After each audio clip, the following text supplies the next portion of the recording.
Okay, so not too. Président, bien, donc pas 3 fois 2 heures, mais 4 fois 1 heure et demie. Très bien. Maître Knoops. Maître Knoops. Bonjour, Monsieur le Président. Nous sommes entre vos mains, bien sûr. Mais il va être difficile pour notre équipe de nous engager aujourd'hui, pour ce qui est de vendredi. Parce que nous ne savons pas combien de temps il nous restera lorsque l'équipe de la défense Gbagbo aura terminé. Enfin, nous ferons tout ce qui est en notre possible, bien sûr, pour y arriver. Mais vous comprenez bien que nous sommes les deuxièmes à interroger. Et nous ne voulons pas reprendre des sujets qui auront déjà été étudiés par les défenses Gbagbo. Bon, déjà, on sait par exemple qu'on n'aura pas besoin. On aura toujours pas ce dont on a besoin. Il nous faut attendre au moins ce soir pour savoir à peu près où nous en sommes. Le président, ouais, enfin, vous mettez d'accord entre les deux équipes hein, pour partager de façon équitable la semaine. Enfin, je voulais avoir de toute façon le feu vert du greffe. Donc aujourd'hui, on va siéger en horaires normaux. Donc 3 fois 1 heure et demie. Et demain matin, ou peut-être au cours de la journée, on reprendra le sujet et puis on verra si c'est possible ou non. Je crois que je peux donner la parole à la défense. Et Maître Altit, vous pouvez poser vos questions. Président.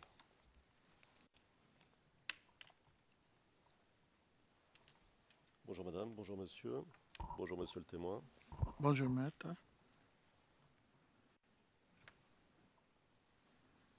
Comme vous le savez, je suis Manuel Altit, avocat du président Gbagbo. Oui, maître. Comment allez-vous? Je vais bien. Tout va bien? Oui, maître, ça va, grâce à Dieu. Alors je vais vous poser des questions sur un certain nombre de points que vous avez abordés, notamment lors de votre témoignage, pour mieux comprendre ce que vous avez voulu nous dire. D'accord? Oui, maître. De cette façon, vous pourrez nous apporter les précisions qui vous sembleront utiles. Et quant à nous, nous disposerons de plus d'éléments pour saisir la réalité des événements et mieux évaluer votre témoignage. Oui, maître. Vous savez, nous sommes tous ici à votre écoute et à l'écoute de ce que les témoins ont à dire en règle générale. Donc votre témoignage est très important. Pourquoi? Parce que rien ne remplace un récit de première main. Rien ne remplace la présentation des faits par ceux qui les ont vécus. Oui, maître. Si au cours de notre discussion, il y avait une question ou un point que vous ne voudriez pas voir abordé de manière publique, n'hésitez pas à nous le dire. Nous pouvons passer, quand cela est justifié, en session à huis clos, ce qui veut dire que le public n'entend pas ce qui est dit. Oui, maître. Alors, je vais commencer, si vous voulez bien, par la marche sur la RTI.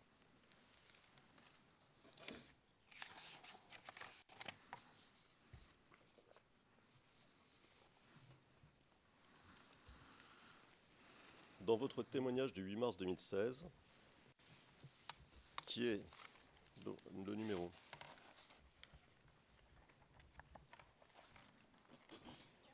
dont le numéro est ICC 2/11-15-T-26-FRANC RT 0803-2016T, c'est-à-dire sa version française, vous dites... Too fast. Pardon. Le juge président, c'est trop rapide. Je répète, c'est le témoignage du 8 mars 2016, numéro ICC-02/11-01/15 T-26-FRA RT 08-03-2016 T. Je le dis cette fois-ci, je ne le redirai pas, naturellement, sauf si on me le demande. Vous dites, à la page 87, ligne 20, la RTI a souffert de plusieurs attaques. Vous vous souvenez de ça? Oui. Est-ce que vous pouvez nous en dire plus sur ces attaques? Combien il y en a eu et quel type d'attaque c'était?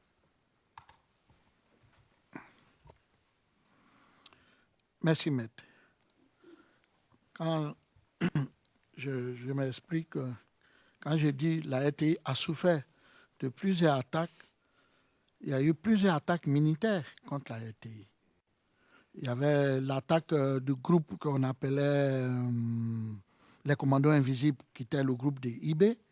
Je crois qu'ils ont attaqué la RTI en plusieurs reprises, qui ont même, un moment, avait pris le dessus même de la RTI, mais est venu après le dessus de les gens des FDS qui ont reculé ces attaques-là en plusieurs reprises parce qu'il était très important et c'était un lieu très sensible pour une nation ou un pays.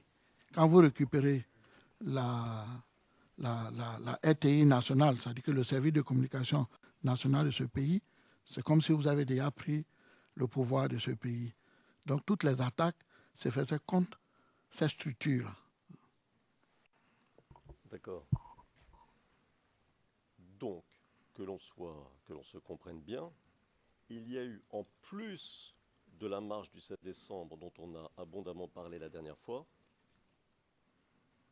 plusieurs attaques militaires destinées à se saisir de la RTI. C'est ça? Oui, j'ai bien dit ça. Oui, oui, absolument. Mais vous voyez, ici, on essaie de comprendre les choses, de comprendre le détail de ce qui s'est passé, le déroulé des événements. Oui, maître. Quand vous dites des attaques militaires, c'était donc des attaques militaires par les pro-Ouattara, c'est ça? Oui, maître. D'accord. Quand vous parlez de l'attaque du commando invisible, est-ce que vous pouvez nous en dire un peu plus? Bon, vous savez, le mot commando invisible, ça, c'est des choses que nous avons entendues dans la ville d'Abidjan, qu'il existait des commandos invisibles au sein d'Abobo et qui étaient dirigés par IB, le commandant IB, et que lui, il planifiait les attaques.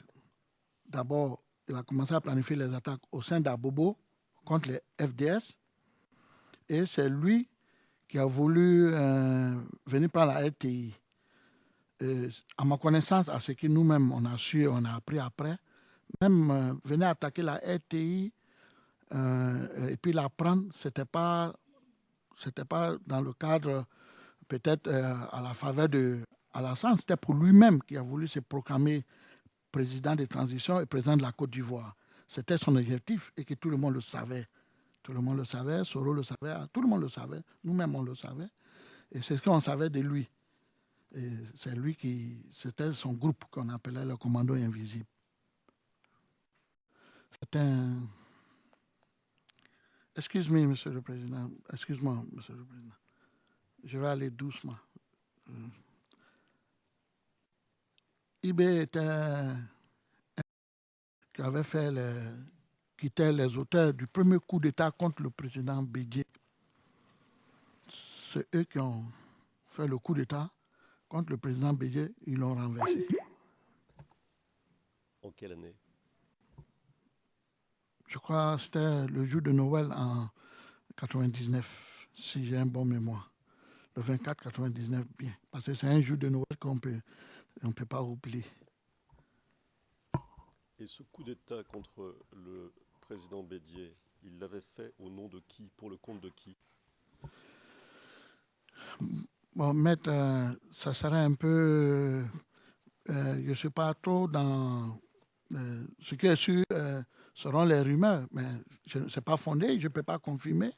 Les gens disaient qu'il avait fait ce coup d'État contre Bédié, c'était pour le président Alassane. Mais puisque le coup d'État, le général Gueye lui-même est venu se proclamer président de la transition, donc la suite, je ne peux pas aller plus loin que ça, monsieur. Il a participé à d'autres coups d'État, IB? Oui, même contre le général Gueye aussi, je crois bien. Ils avaient un groupe, ils ont fait 2 ou 3 fois même contre le général Gueye, je crois bien. En quelle année? Dans la même année. Excuse me. Did he take part? You said, did he take part in the coup d'état? If you speak among you, he is something, but in the transcript, he should be, because otherwise we don't know who you're referring to in a few years, not today. Donc je vais reformuler pour les besoins.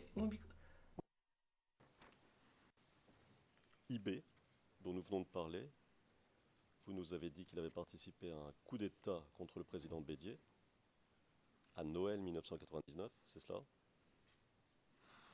Oui, monsieur le maître. Ce même IB a-t-il participé à d'autres coups d'État? Et votre réponse? Oui, je vous ai dit que contre le général Gueye aussi. La même année. Oui, la même année. Pouvez-vous nous dire qui était IB? D'où il venait? Quel était son cursus, sa carrière?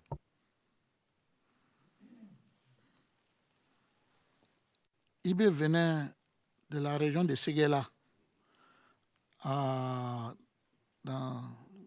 27 km de Séguéla. Cela était son village. Je crois que le village s'appelait Berry, quelque chose comme ça. Je ne me souviens pas bien du nom du village, mais c'est à 27 km de Séguéla.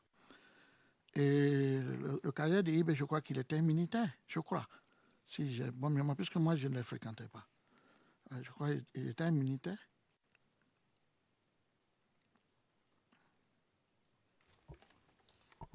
Très bien, Monsieur le Président. Nous voudrions montrer aux témoins un document dont le numéro IRN est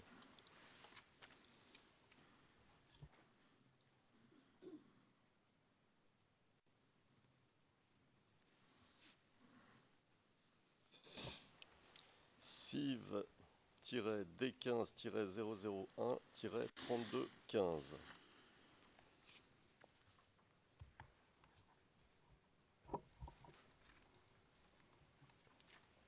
Il s'agit d'une photo, n'est-ce pas? Une photo. Monsieur McDonald, une minute s'il vous plaît, afin que nous puissions examiner le document avant qu'il soit affiché. Nous n'avons pas réussi à entendre les 3 derniers numéros. CIV D15-0001, mais on a raté les derniers numéros.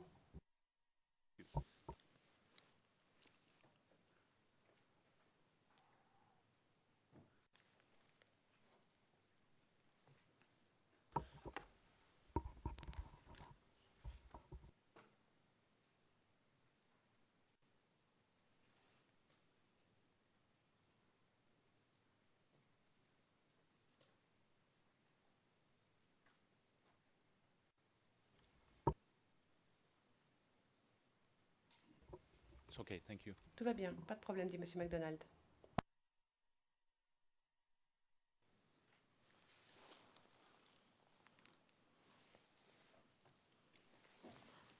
Donc, monsieur le témoin, vous voyez une photo. Est-ce que vous pouvez nous dire qui est sur cette photo?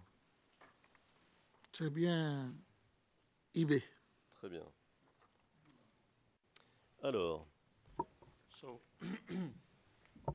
Monsieur McDonald, désolé, mais je me lève, mais pour prendre la parole, nous prenons note de la photographie, nous prenons note du fait que le témoin a reconnu la photographie, mais il y a une légende, et si j'ai bien compris, ce n'est pas du tout au dossier.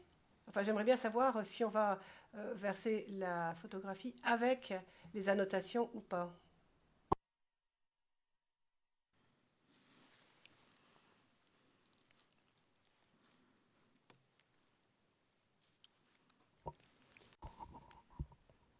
Oui, Monsieur le Président. Pour répondre au procureur, il y a une légende en effet, puisque nous avons pris la photographie d'un article qui était lui-même légendé. C'est un article de Jeune Afrique.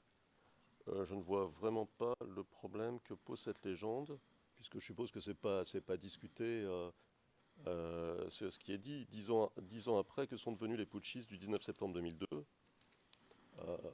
Si ça vous pose un problème, on peut en discuter, mais je vois pas, franchement, je vois pas où est le problème.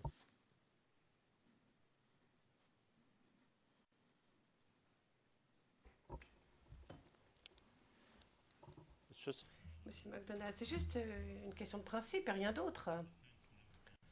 La défense ne nous a jamais demandé si nous étions d'accord. Bon, on veut bien admettre qu'il y ait des légendes, on reviendra sur celle-ci. Mais ce qui nous gêne, ce n'est pas parce qu'il y a une légende et qu'un document vient d'une source ouverte. Enfin, le témoin est ici, hein. Mais si le témoin confirme l'implication de cette personne dans les événements de 2002, pas de problème, hein. Le président, mais c'est pas le témoin qui a écrit la légende, bien sûr, ça on le sait quand même. Enfin, c'est ce sur quoi on doit trancher quand même. Nous n'allons pas rendre notre décision sur la base de cette légende, ça paraît assez évident. Enfin bon, je pense que cette discussion est assez fastidieuse. Poursuivez.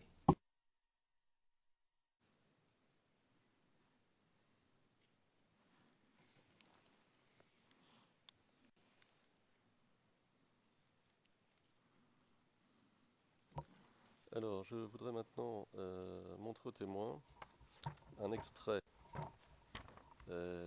vidéographique dont je vous donne le numéro CIV-D15-004-1162. Le timecode 21 minutes 26 jusqu'à 21 minutes 33, c'est-à-dire 7 secondes.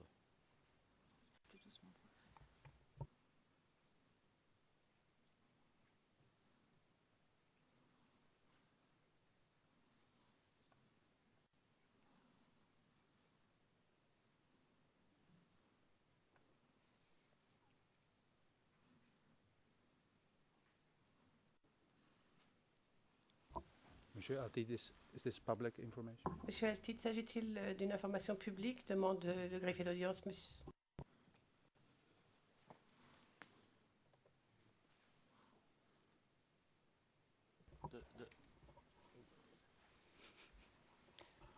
It would be nice. Le président, ce qui serait quand même très agréable, selon vos directives d'ailleurs, et comme nous faisions, quelle est la date, quelles sont les métadonnées, etc., etc.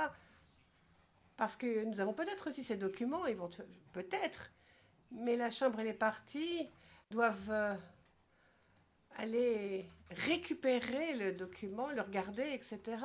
Bon, 7 secondes, certes, mais ce serait bien quand même d'avoir toutes les données de contexte ou quand, afin que nous sachions ce qu'il en est.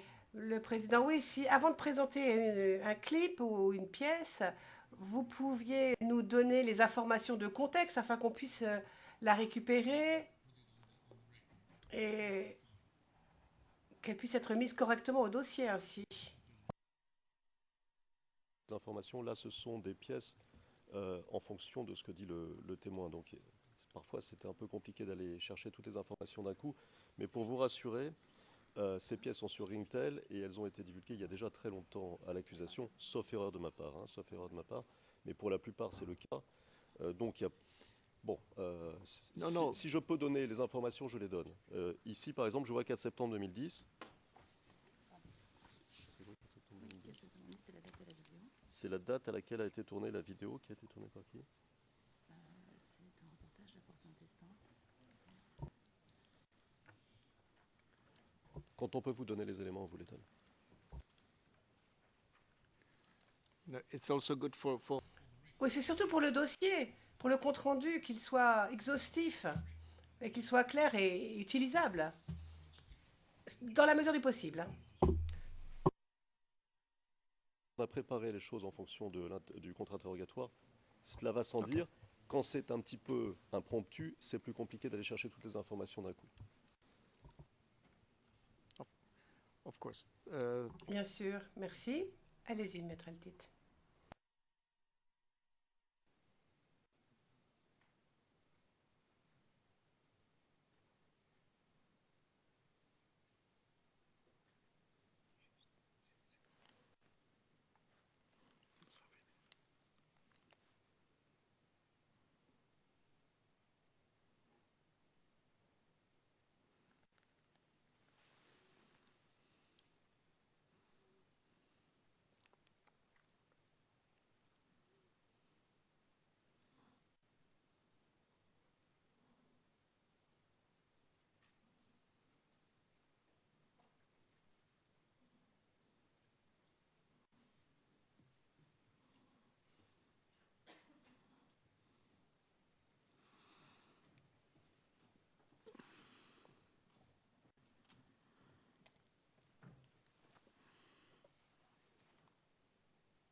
Monsieur le Président.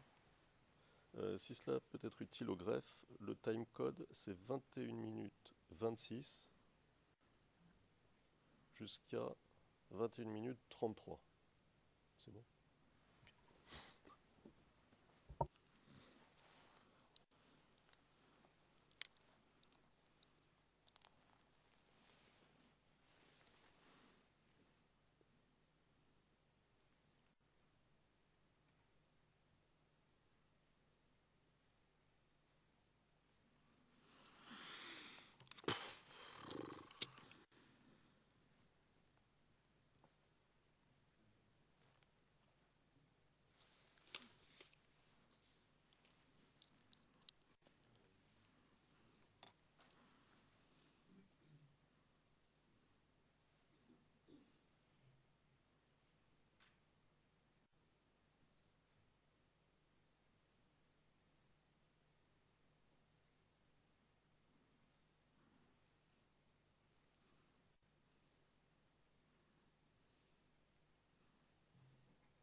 We played the video, but we don't have.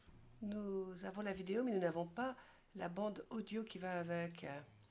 Si vous voulez avoir le son, il faut que ce soit vous qui fassiez partir la bande.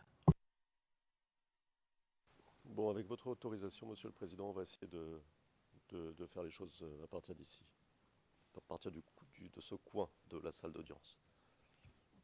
Yes, but if we Le juge président, oui, mais même un horaire prolongé ne suffirait pas, je crains. Écoutez, ce qu'on peut peut-être faire pour accélérer les choses, avec l'accord évidemment de mes confrères, c'est d'accepter les 7 secondes qu'on a passées. Je pense qu'ils connaissent déjà le contenu, d'abord parce que peut-être leur a-t-on transmis un transcrit, mais surtout parce qu'on l'avait utilisé, il me semble, dans les opening statements. Donc ça a déjà été utilisé, ou bien, si c'est refusé, à ce moment-là, je continue le contre-interrogatoire. Quand on sera prêt, on vous le dira, et à ce moment-là, on la passera, mais ça sera un peu bizarre parce qu'on passera quelque chose qui n'aura plus rien à voir avec ce qu'on dira. And that's what we did when we had. Le procureur, c'est d'ailleurs ce que nous avons fait lorsque nous avons éprouvé des difficultés techniques. Je suis passé à un autre sujet. Les avocats sont habitués à ce genre de choses. Cela étant, je ne suis pas certain de savoir ce qui a été dit pendant ces 7 secondes. Je n'ai pas reçu de transcription préalable. Ensuite, le témoin doit accepter le contenu de ce qui sera diffusé. Il ne suffit pas simplement de diffuser un extrait vidéo. Chaque fois que nous avons diffusé des extraits, c'était des extraits de la RTI. Le témoin en avait discuté avec nous et il a confirmé ce qu'il avait entendu au fin du dossier. Or, ici, nous ne savons même pas s'il est au courant de cette vidéo, donc je ne peux pas m'engager s'agissant de quelque chose que je ne connais pas. Même si je savais quel en était le contenu, je dirais la même chose. C'est un document préparé par une Italienne qui vivait à Paris et je sais qu'elle est pro-Gbagbo. Alors non, je n'admettrai quoi que ce soit à ce stade-ci. Le président Metraltid veuillez poursuivre. Et nous reviendrons sur cela plus tard.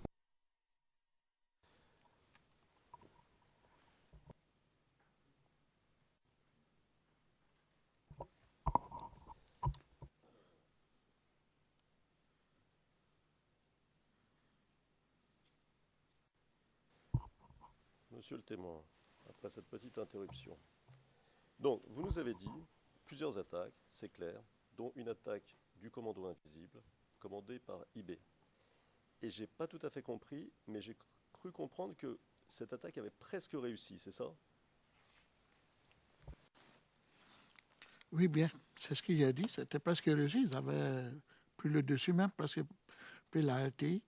Et c'est ainsi que les FDS se sont organisés pour venir la reprendre. Donc, s'ils ont réussi à repousser les FDS et à se saisir de la RTI, c'est probablement qu'ils étaient bien armés. Qu'est-ce que vous en pensez? Oui, tout le monde sait que le groupe de M. Ibrahima Koulibaly dit IB, tout le monde sait très bien que leurs commandos invisibles sont très bien armés. Tout le monde sait. Et est-ce que vous savez d'où viennent les armes? Merci, monsieur Maître. J'ai toujours dit ici que tout ce qui concernait les armes, je ne souhaiterais pas me mêler parce que je suis très loin de tout ce qui est armes et violent. Je ne sais pas où venaient les armes. Sincèrement, je ne peux pas répondre à cette question. Excusez-moi. Vous l'avez dit en effet, oui, oui. Vous nous avez expliqué à plusieurs reprises que la RTI était un endroit stratégique. C'est-à-dire que si l'on prend la RTI, d'une certaine manière, on prend le pouvoir. Est-ce que c'est bien cela que vous avez voulu dire? Oui, c'est ce que j'ai dit et c'est ce qui est vrai parce que partout en Afrique, tous les coups d'État, c'est fait toujours par la télévision. Dès que vous prenez la télévision, vous annoncez que vous êtes désormais le maître qui règne sur le pays et tout de suite que vous devenez le président. Et c'est cela qui explique, d'après vous, les nombreuses attaques lancées par le camp Ouattara contre la RTI. C'est bien cela? Oui, je pense bien c'est ça. Parce que quand vous prenez la télévision, vous avez toutes les informations à donner à la population. I'll just note for the record. Le procureur, je tiens à préciser au fin du compte-rendu que le témoin n'a jamais évoqué le nom de Ouattara. Sorry, Your Honor. Pardon, Monsieur le Président, je voudrais juste préciser au fin du compte-rendu la chose suivante. Je comprends que mon contradicteur tente de faire son travail et d'obtenir des réponses et de lier tout cela à Ouattara, mais le témoin a indiqué quelles étaient ses sources d'information. Voilà que mon contradicteur, sans avoir pour autant établi une base préalable, a posé une question en précisant que c'était au nom de M. Ouattara. Monsieur le Président, sauf erreur de ma part, c'est peut-être wishful thinking, mais il me semble bien que tout à l'heure il a été question attaque lancée par le camp pro-Ouattara. Nous cherchons la référence, il y a quelques minutes. Alors, page 6, ligne 15.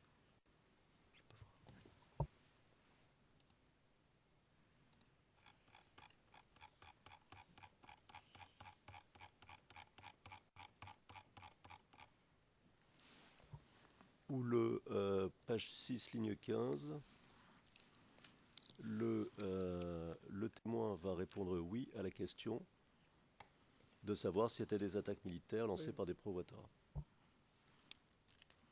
No. Yes, but look at the answer.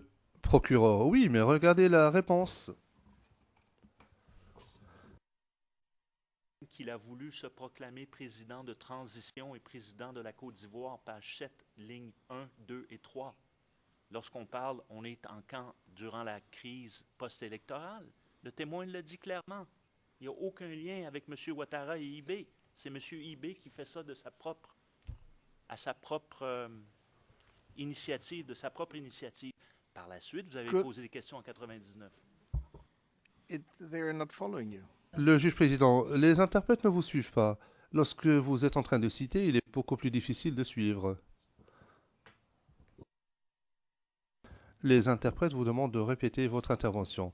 Le procureur, je vais ralentir alors. Et je dis ceci. Nous sommes en train de parler de coup d'État. Nous sommes en train de parler de la RTI. Et ce sont deux choses différentes.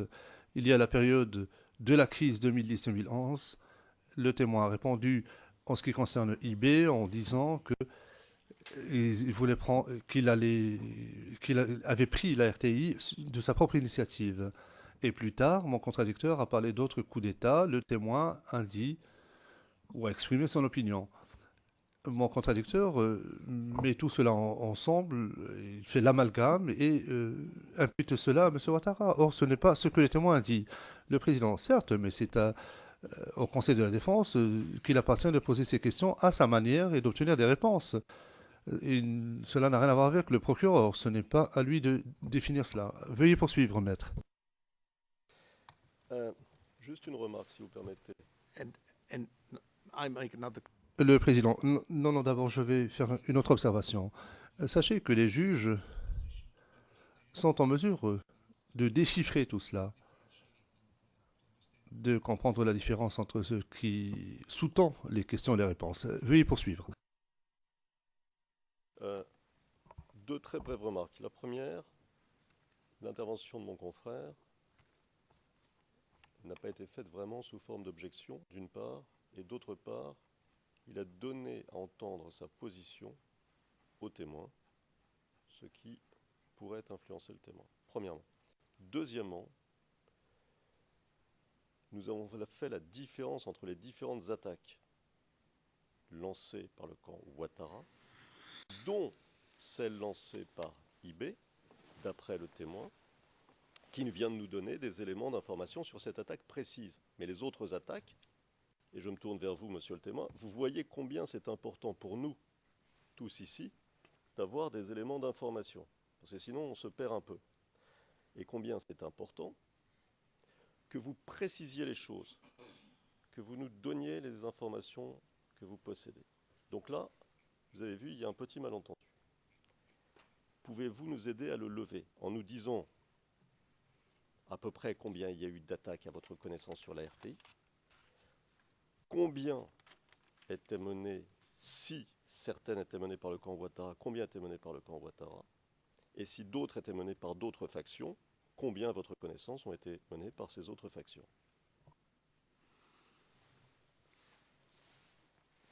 Monsieur le témoin, je viens de vous...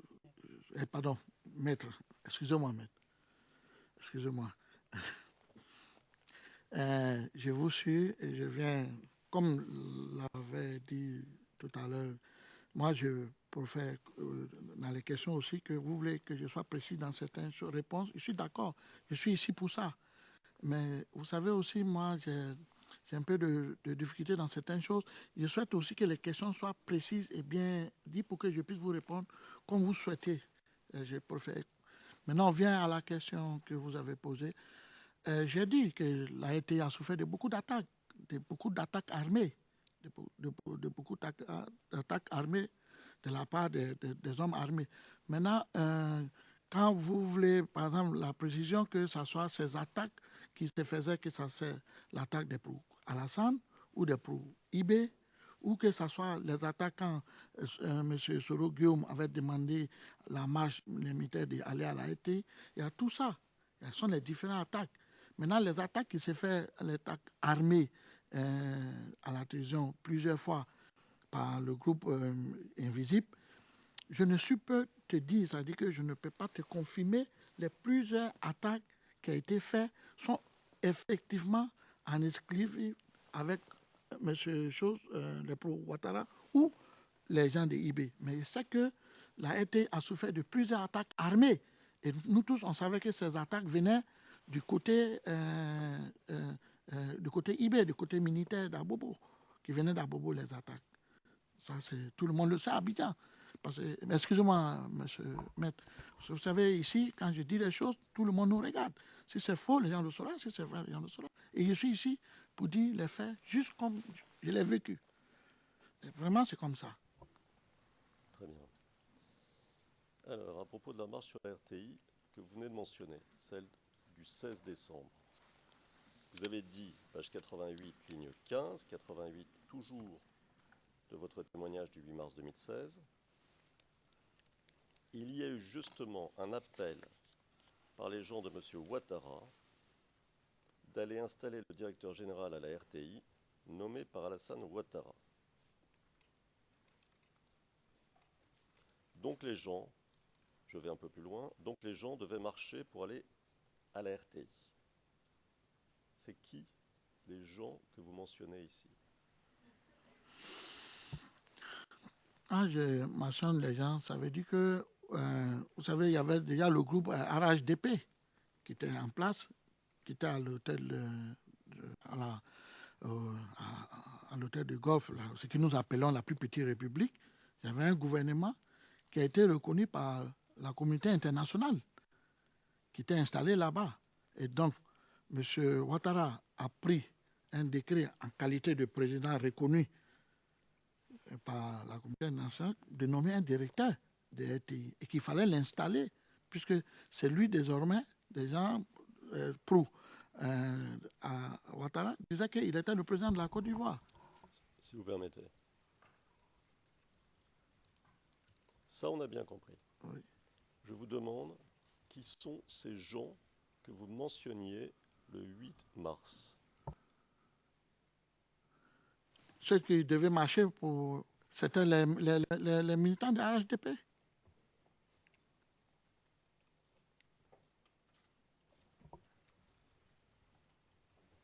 Et vous avez parlé, dans votre témoignage, pour aller dans le sens de ce que vous venez de dire, vous avez parlé d'appels de jeunes leaders du RHDP.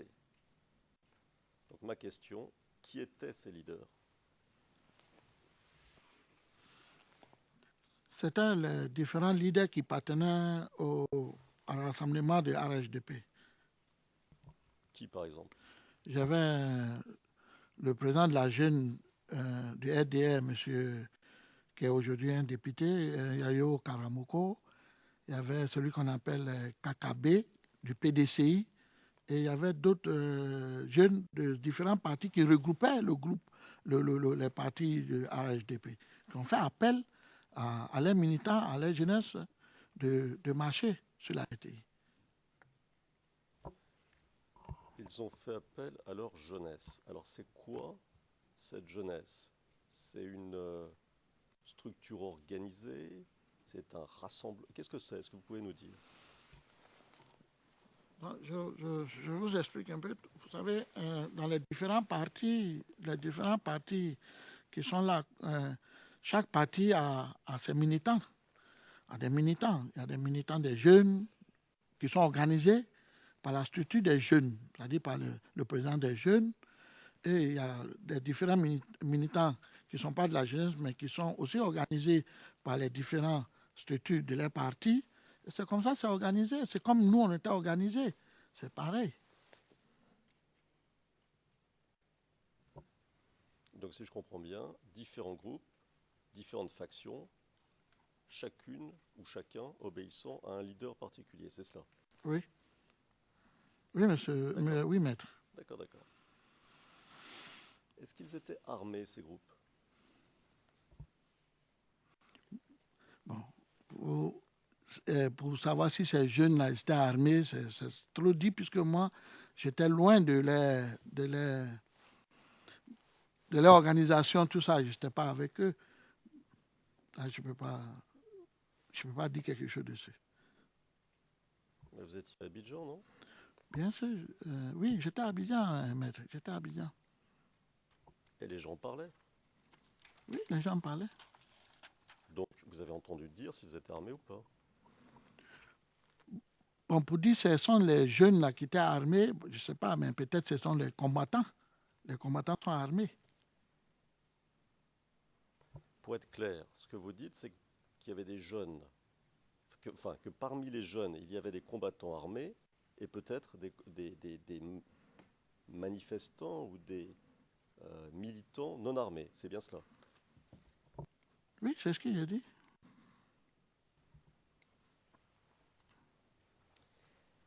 Cette jeunesse du RHDP, ces différents groupes dont vous parlez, est-ce qu'ils avaient des places fortes à Abidjan, c'est-à-dire des lieux, c'était chez eux, on ne pouvait pas les déloger?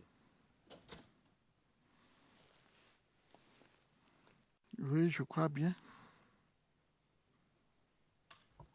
Où ça? Vous avez, par exemple, à Bobo, vous avez Treichville, c'est pour eux. Vous avez aussi une partie de Koumassi aussi, c'est pour eux.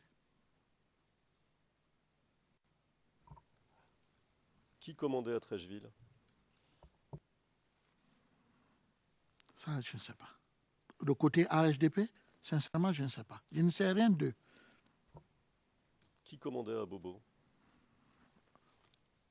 À Bobo, qui commandait les jeunesses, je ne sais pas, mais je sais que le président, comme je vous dis, le président de la jeunesse de RDS, c'était Yayo Karamouko. Le président de PDCI, c'était Kakabe. Et je fais la musique comme ça. Mais commander spécialement dans les districts ou dans les communes, là, je ne sais pas. Puisque je n'étais pas avec eux, je ne pourrais pas savoir. Donc, ce que vous nous dites, c'est que ces différents groupes obéissant chacun à son leader, en réalité obéissaient au chef de la jeunesse du PDCI ou du RDR. C'est bien cela? C'est bien ce qu'il a dit. C'est bien ce que vous avez dit.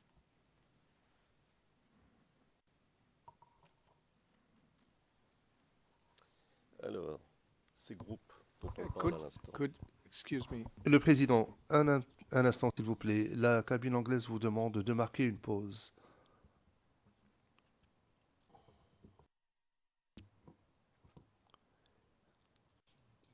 Et j'essaie de vous le rappeler. Il faut marquer une pause.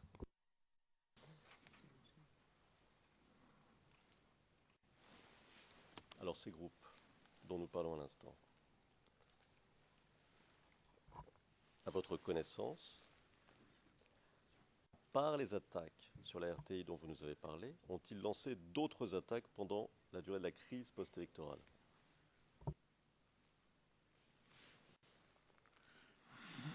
Mais vraiment, je ne me souviens pas. Sincèrement. Tout sincèrement.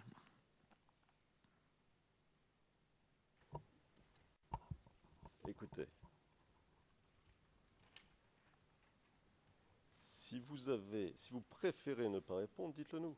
Je préfère ne pas répondre. Maintenant, si vous ne vous souvenez pas, vous ne vous souvenez pas. Mais personnellement, j'ai du mal à croire que quelqu'un qui a vécu tous ces événements terribles et tragiques, dont on se rappelle nécessairement, ne puisse pas répondre à une question comme celle que je viens de vous poser. Maître, ce n'est pas que je refuse ça, je suis très sincère. Et là, je suis sincère. Moi, je ne peux pas prêter serment et ne pas dire ce qui. Ça, je suis très sincère. Je vous ai dit que je ne me souviens pas franchement, parce que c'est vrai que j'ai vécu à bien toute la crise, mais je ne pourrais pas quand même expliquer de tous les côtés. Si vous voulez me réfléchir de mémoire, s'il y a dit quelque chose, où je n'ai aucun problème avec. Mais sincèrement, je ne me souviens pas après les appels de la RTI ou des autres que si encore des jeunes de l'autre côté ont fait d'autres appels. Moi, je ne m'occupais de notre côté, de ce que nous devons faire. Les autres, là, ne m'intéressaient pas. Sincèrement, là, je suis très sincère. Hein. Là, je suis très sincère ici. Toutes les questions que vous allez me poser, vous aurez les réponses de ce que je sais. Je ne passerai pas à côté. Merci. Vous nous avez dit lors de votre témoignage que vous regardiez beaucoup la télévision. On en parlait de ces incidents à la télévision, non? Oui, maître, je regardais tout le jour le journal parler. J'étais très concentré pour savoir l'évolution de la situation. Parce que ça me dérangeait beaucoup. Alors, vous nous avez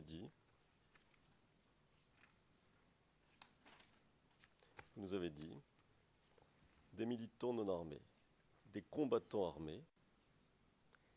Y avait-il parmi ces groupes aussi des mercenaires? Je crois avoir bien répondu et en même temps, j'ai dû poser même la question au bureau de progrès, je crois à vous aussi, parce que moi, je veux savoir qu'est-ce que c'est les mercenaires. J'ai posé la question avant de répondre. Et vous m'avez dit, je ne sais pas si c'est vous le bureau de procureur, m'avait dit les mercenaires veut dire que des gens qui viennent d'un autre pays, qui viennent soutenir quelqu'un. Et quand vous avez dit ça, je vous ai dit oui, il y en avait. Donc, dans les quartiers, si je comprends bien, hein, j'essaie de comprendre au bénéfice général. Dans les quartiers qui étaient, d'après vous, des places fortes du RHDP, c'est-à-dire du parti d'Alassane Ouattara, il y avait des groupes, notamment des groupes de jeunes organisés, obéissant aux directives des chefs des partis pro-Ouattara, qui pouvaient ou pas lancer des attaques et qui étaient accompagnés de combattants armés et de mercenaires. C'est bien cela? Oui, j'ai bien compris ce que vous venez de dire. C'est ce que vous avez dit? Oui. D'accord.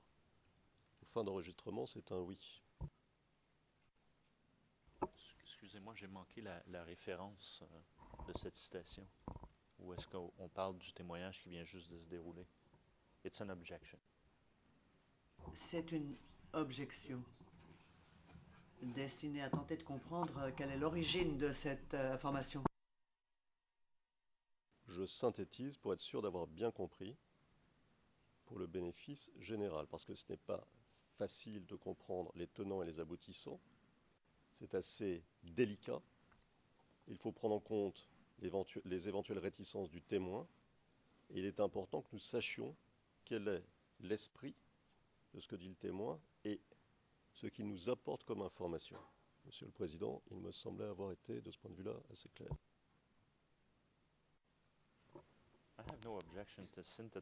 Le procureur, je n'ai pas d'objection à ce que l'on résume, mais il faut que ce soit précis et exact.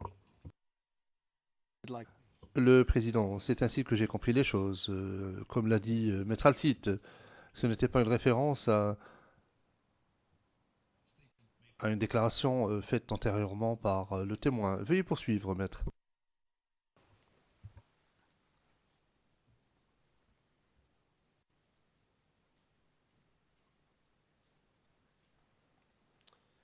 Alors, pour continuer sur cette ligne, vous nous avez parlé d'attaques lancées depuis Abobo.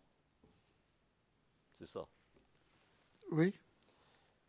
Vous nous avez parlé du commando invisible. Oui. Cela va peut-être vous sembler un peu répétitif, mais vous voyez, parfois il y a des doutes. Donc, autant préciser les choses une bonne fois pour toutes. Où était-il basé ce commando invisible? Ils étaient basés dans la commune d'Abobo. D'accord. Qui faisait partie de ce commando invisible? Je ne peux pas les connaître. La seule personne que nous connaissons tous, c'est leur responsable, Naturellement. Ibrahima Koulibaly Ibe. Parfait. Les membres du commando invisible, c'était des gens qui venaient d'où ou qui faisaient quoi? Maître, je ne sais pas d'où ils venaient. Je ne peux pas répondre à ça. Parce que je ne les connais même pas. Ils étaient à Bobo depuis longtemps? Oui, quand on a commencé à suivre les... Je crois qu'ils étaient à Bobo après les élections, je crois. Je crois qu'on a commencé à suivre les attaques venant d'eux à Bobo après les élections, je crois bien. Sinon, avant ça, peut-être ils étaient là il y a longtemps, mais je ne sais pas. Mais moi, personnellement, je pense que c'est après les élections que j'ai entendu parler des commandos invisibles. Ils étaient armés? Oui, mais ceux qu'on appelle les commandos, pour nous, là, c'est ceux qui sont armés. Ils avaient des armes lourdes? Vous savez ce que c'est des armes lourdes? Oui, je sais ce que c'est les armes lourdes, mais je ne pourrais pas répondre. Je sais qu'ils étaient armés, puissamment armés, puisque en fin de compte, ils ont pris le dessus contre le FDS qui venait à Bobo. On pouvait les reconnaître d'une manière quelconque, les membres du commando invisible? Les reconnaître comment? Dans les images ou bien? Par leur apparence. Oui. Comment? Qu'est-ce que vous voulez dire? Ça dit que... Expliquez, définissez bien ce que vous voulez dire. Est-ce qu'ils avaient des signes distinctifs? Est-ce qu'ils portaient des choses particulières qui pouvaient vous faire dire, ou à ceux qui les voyaient, ah, ça c'est un membre du commando invisible? Maître, non, moi, je sais, c'est pas possible. Moi, je ne sais pas. Je sais qu'on entendait parler des commandos invisibles. Il existait des commandos invisibles à Bobo qui a déstabilisé les FDS sur Abobo et qui venaient attaquer la télévision. C'était les gens de Iber qu'on les appelait les commandos invisibles. Mais je ne peux pas savoir comment ils sont. Ça, je ne peux pas savoir. Je ne peux pas savoir. Qui a déstabilisé les FDS, vous venez de le dire. C'est-à-dire, qu'est-ce que vous entendez par ça? Je vais dire qu'en fin de compte, c'est eux qui commandaient à Bobo, ils avaient pris au-dessus. Les gens de FDS ne géraient plus à Bobo parce que c'est eux qui... Chaque fois il y a eu plusieurs fois que les camions, les cargos de FDS qui partaient à Bobo ont été bombardés. Alors, vous nous dites, qu'il commandait à Bobo. C'est ça? Oui, c'est ce qu'il a dit. Donc le commando invisible, donc son chef IB, si je comprends bien, Oui. dirigeait à Bobo. C'est bien ça? Oui. Oui, c'est ce qu'il a dit.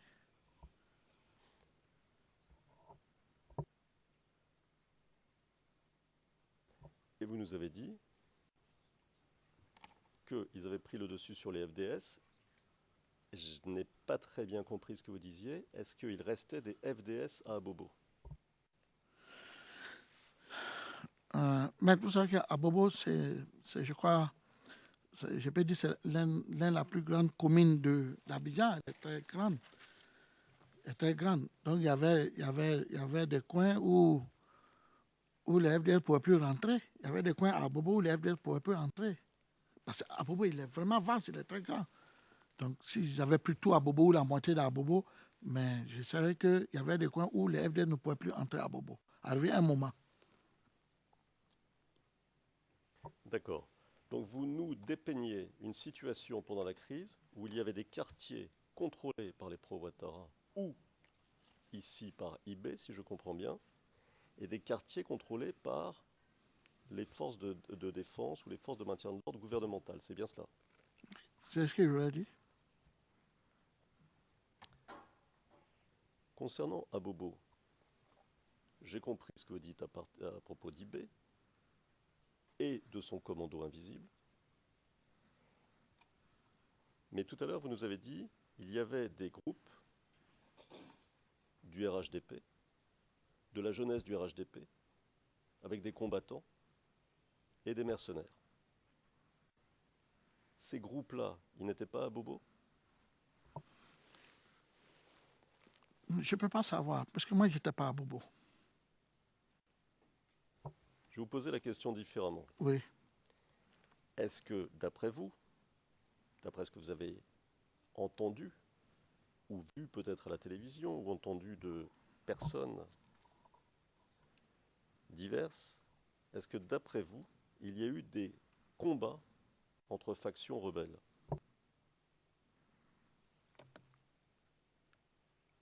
À quelle période? Pendant la crise, à Abidjan en général et à Abobo en particulier.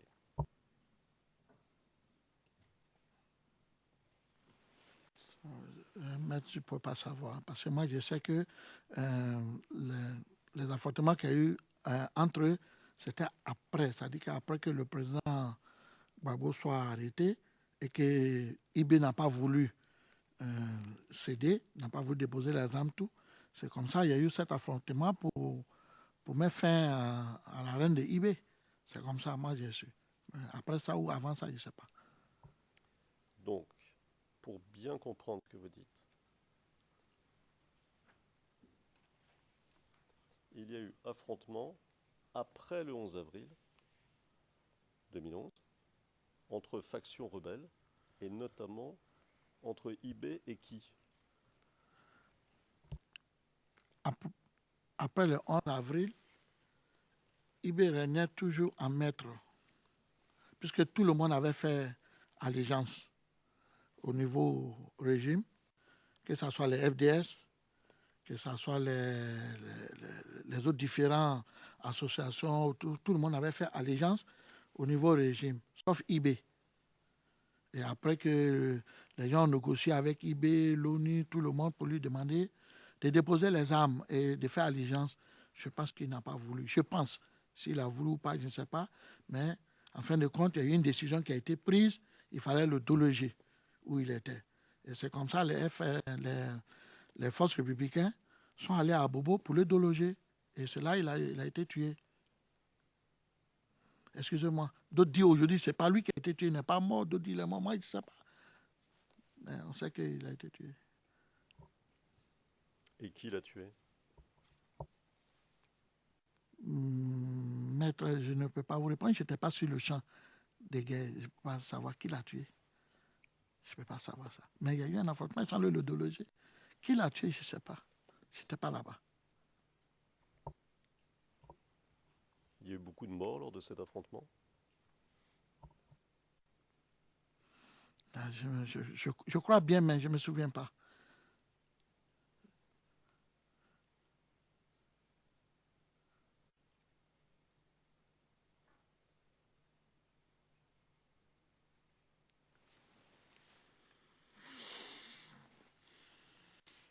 Vous nous avez dit, il y a quelques instants, que les cargos, ce que vous entendez par les cargos, ce sont les... C'est quoi? Je veux dire, quand on dit, c'est les pick-up, les camions de 22 places, là, les bâchers 22 places qui transportent les forces de défense de sécurité. C'est de ça qu'on appelle cargo. Nous, on appelle ça cargo. D'accord. Donc les camions militaires de l'armée gouvernementale étaient la cible de tirs, si j'ai bien compris ce que vous avez dit il y a quelques instants, de tirs de la part de rebelles. Est-ce que c'est bien cela que vous avez dit? Oui, c'est ce que j'ai dit. Est-ce que vous pouvez nous dire si c'était des tirs à l'arme automatique ou à l'arme lourde? Je ne sais pas, je n'étais pas là-bas.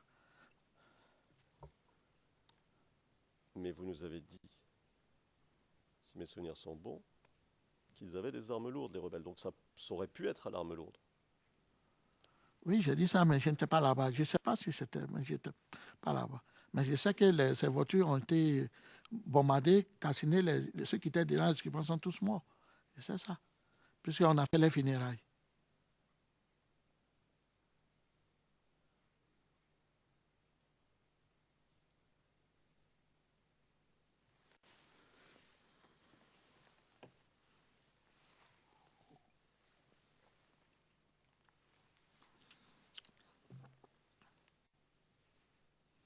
Alors, nous avons une pièce à montrer aux témoins, dont je donne le numéro. CIV-D15-0004-1161. C'est mise en ligne le 3 avril 2014. C'est une open source.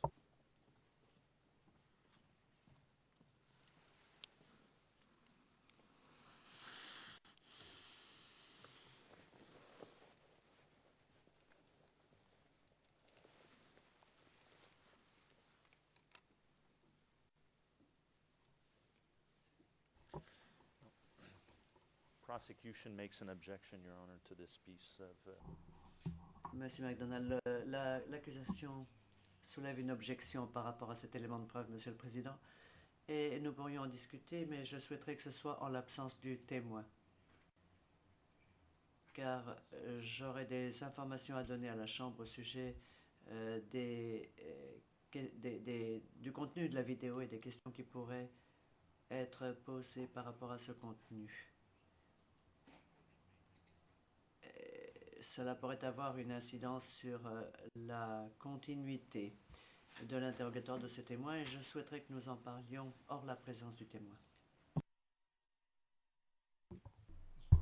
Le président, monsieur l'huissier, pouvez-vous escorter le témoin hors de la salle?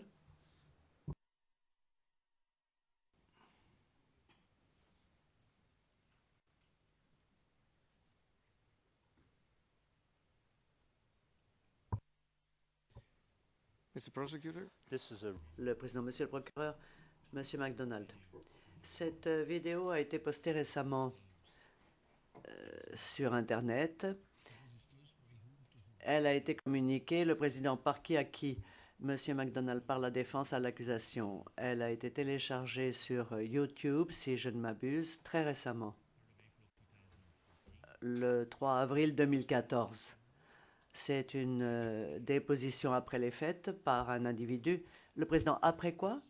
Monsieur MacDonald,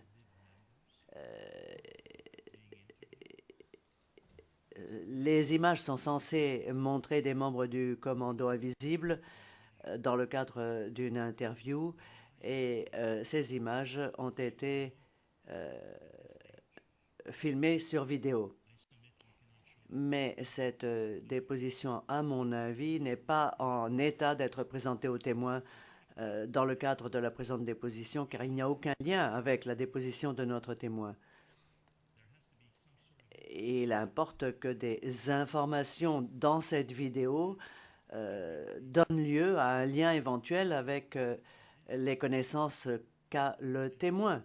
Or, pour le moment, et c'est là que les choses deviennent très importantes, il importerait que le Conseil de la Défense nous fournisse des informations précises au sujet du tournage de cette vidéo, du contenu et des conditions dans lesquelles elle a été obtenue. Car dans le cas contraire, nous allons objecter sans cesse et ralentir les débats. Nous sommes en présence d'une source publique dont nous n'avons aucune idée de la fiabilité ou de l'absence de fiabilité. Les vidéos que nous avons vues jusqu'à présent étaient diffusées par la RTI. Elles avaient un lien avec le témoin, mais ici, où, comment, quoi, nous n'avons pas la moindre idée du lien éventuel avec le témoin. Vous le verrez, Monsieur le Président, c'est un reportage assez long, comme une série d'interviews de personnes qui pourraient très bien prétendre être autre chose que ce qu'elles sont réellement. Si la défense souhaite faire témoigner ces personnes, je n'aurai pas d'objection en fin de compte. Le président, Maître Altit, je vous prie. Bon, si je comprends bien, la défense doit tout faire, mais c'est une remarque, hein, je vais répondre plus précisément, mais c'est une remarque. Mais l'accusation est censée enquêter à charge et à décharge aussi. Manifestement, L'accusation sait de ce dont il s'agit. Ils viennent de nous donner des éléments. Pourquoi n'ont-ils pas eux aussi cherché dans l'intérêt de la justice? Ce serait intéressant. Plutôt que d'ignorer ce qu'on propose, ce qu'on donne, ce qu'on montre. Nous n'avons pas les moyens de l'accusation. L'accusation a des moyens beaucoup plus importants, et en plus elle a souvent la coopération des États. Donc, nous on cherche, bien sûr, on essaie de trouver qui fait quoi, qui a réalisé quel documentaire, mais vous pouvez le faire aussi, c'est pas interdit. C'est même un devoir, il me semble. Bon, ça c'était ma remarque. Maintenant, la question, est-ce que ça a un lien avec ce que dit le témoin?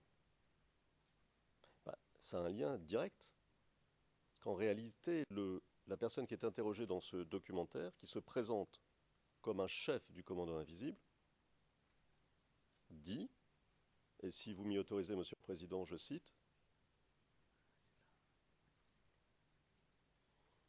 Le combat du fameux carrefour d'Agrippa, c'était la cachette principale où les éléments se cachaient, les éléments, c'est-à-dire les éléments rebelles, se cachaient ici pour attendre les chars et les éléments pro-Gbagbo. » Et puis il ajoute, c'est ici que l'on faisait des victimes, plein de victimes. Donc c'est très important, puisqu'il nous donne une information cruciale, savoir où les guet-apens avaient lieu contre les forces de sécurité, ou d'où les rebelles tiraient contre les camions dont parlait le témoin. Il est donc très utile que l'on demande au témoin, s'il connaît la personne qui parle, si ce que la personne dit est crédible à ses yeux, et si le contenu de ce qui est dit, c'est-à-dire le lieu du guet-apens, c'est quelque chose qui était connu à l'époque, ou du moins connu par le témoin.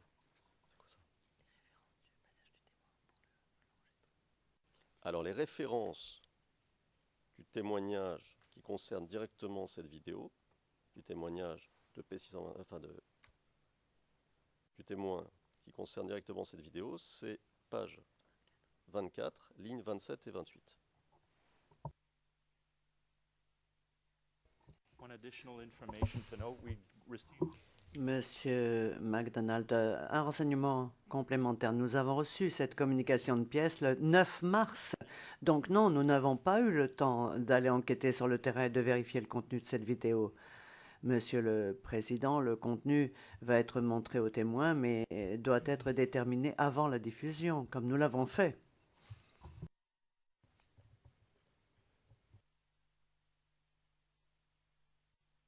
Does the other parties want to intervene on this? Le Président, les autres parties souhaitent-elles s'exprimer sur ce sujet?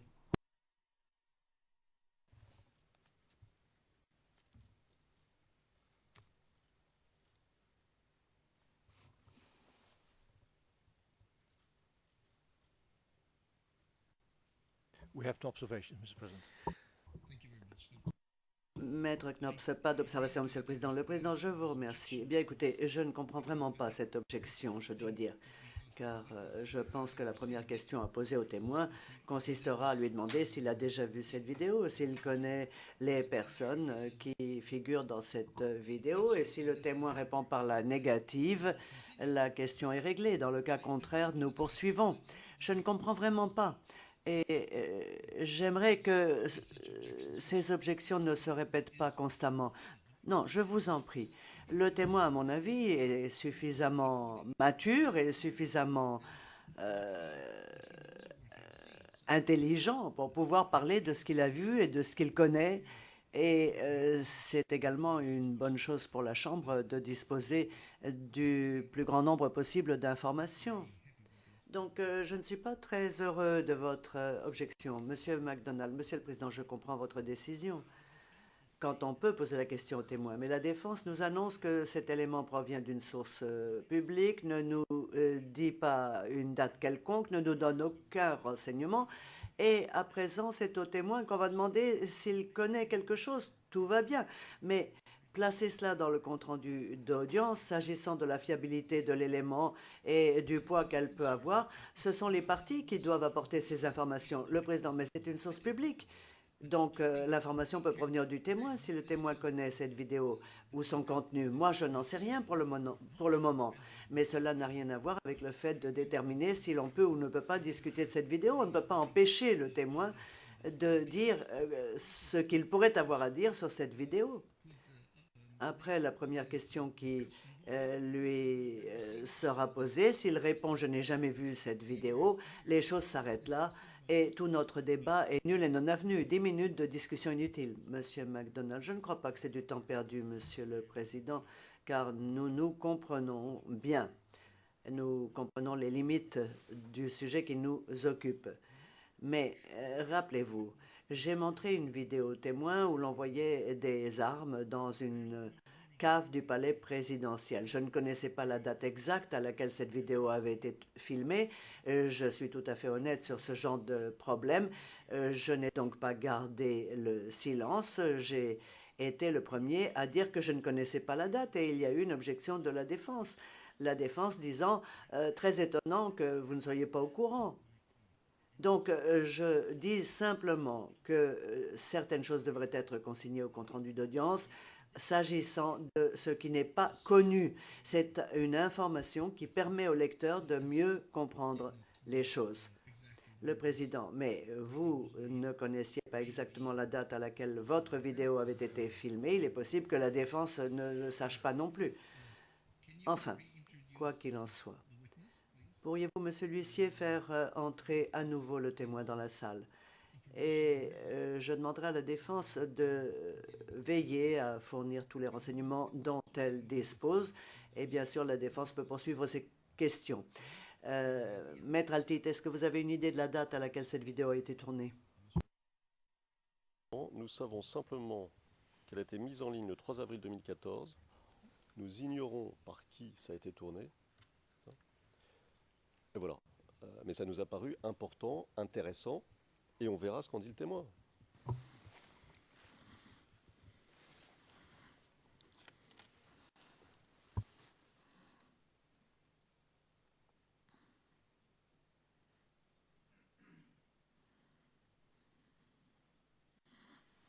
Monsieur le témoin, vous allez voir une vidéo. Regardez-la et après je vous poserai des questions. Oui, maître.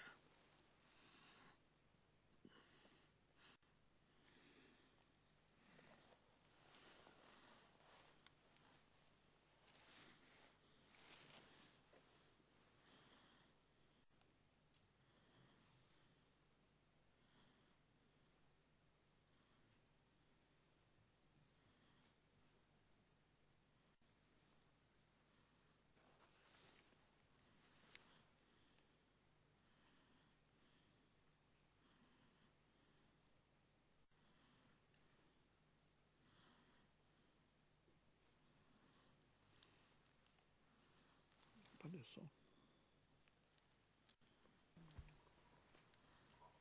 Avec votre autorisation, Monsieur le Président, nous allons procéder de la même manière que pour l'autre vidéo, puisque la bande-son apparemment ne passe pas pour une raison X. Mais ça va être comme ça pour toutes les vidéos. Non.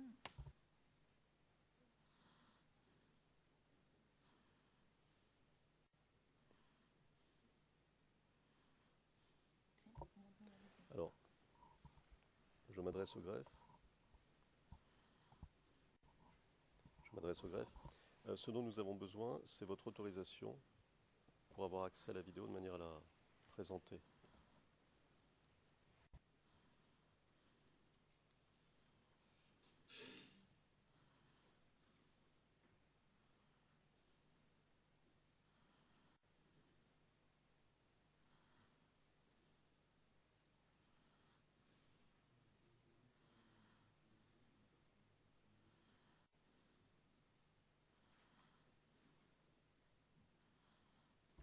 From which seat are you playing the video? Le greffier, depuis quel site vous voulez diffuser cette vidéo? Depuis le siège qui est situé derrière la gestionnaire du dossier. Elle a accès. You can play it on evidence too. Le greffier, vous pouvez diffuser la vidéo sur Évidence 2, le pavé Évidence 2. I think it's on the other one. Okay, steady. Yeah? Okay. Okay, thank you. You're on evidence 2. Le greffier, maître, vous pouvez utiliser donc le canal Évidence 2 et vérifier le volume. Combat du fameux carré. C'est bon.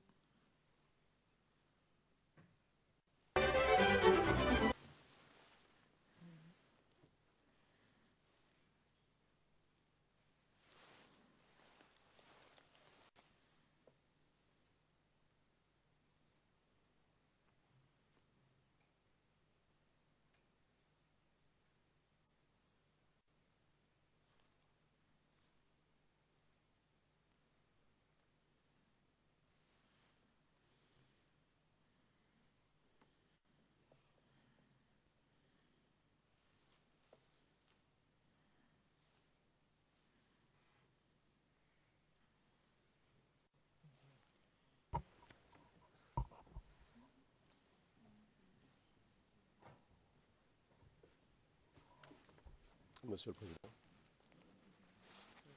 Il semble qu'il y ait un problème technique. Écoutez, avec votre permission, j'aimerais bien avancer. Et je crois que votre chambre aussi. Donc, Yes, avançons. please proceed. Yes, Oui, oui. otherwise. Le président avancé. À ce moment-là, il y aura peut-être plusieurs vidéos à voir en même temps. Ok. Enfin, plus ou moins en même temps, on se comprend. Mais je préfère prévenir Okay. nos confrères.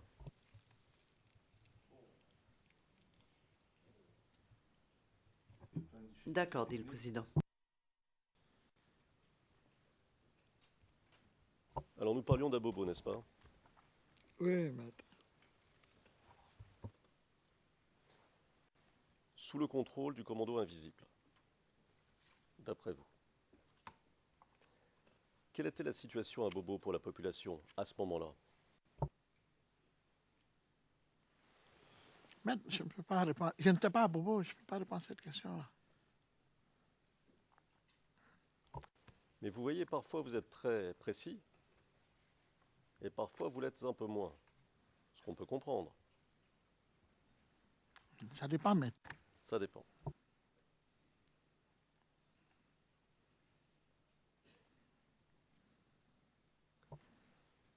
D'après ce que vous savez, à quelles activités se livraient les membres du commando invisible?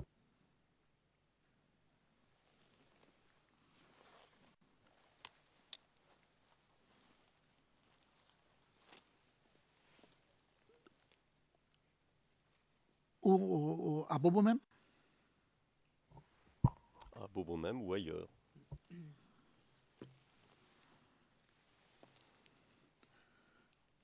Nous, selon les informations et ce que nous apprenons, c'est que le commando invisible appartenait au commandant Ibrahim qui disait, il s'est proclamé que c'était lui qui avait fait venir le commando invisible à Bobo pour déstabiliser le régime de M. Gbagbo. Et il faisait des actions, comme je vous ai dit, les attaques à la RTI et différentes opérations qu'il faisait. Moi, je ne peux pas rentrer dans les détails, parce que je n'étais pas au sein de la commune d'Abobo. Je ne sais pas comment la population vivait et quelles étaient les actions, mais tout le monde sait que les commandants invisibles, à un moment, empêchaient les FDS et la sécurité du régime Gbagbo d'avoir accès à certains coins à Bobo. Il ne faut pas avoir. Il y a des coins où les FDS ne pouvaient pas rentrer à Bobo. Ce n'était pas possible. À votre connaissance, se sont-ils attaqués à certaines catégories de population et ou à tout ce qui représentait l'État? À ma connaissance, il y a eu la plupart les corps habillés qui vivaient à Bobo, qui ont été chassés, la plupart même qui ont fui, d'autres qui ont été tués. Mais tués par qui, je ne sais pas.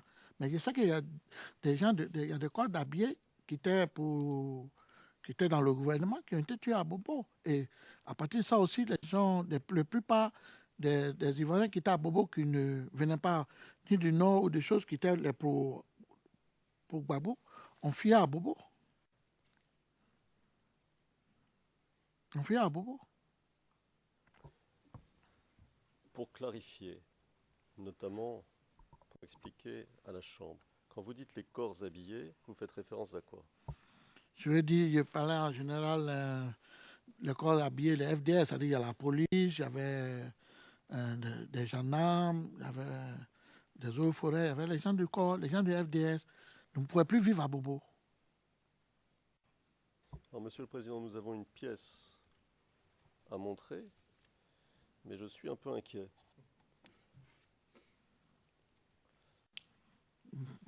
Alors, on peut peut-être essayer, mais la pièce est la suivante. CIV-D15-0001-0578. Timecode du début, du tout début de la vidéo, puisque c'est un extrait du journal télévisé, de la RTI,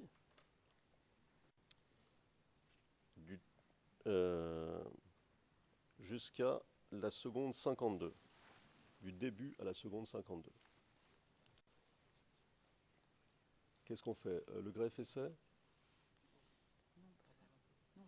Alors, on me dit que nous pouvons le faire. On peut essayer? On essaie? Alors, avec votre permission, Monsieur le Président, nous allons essayer.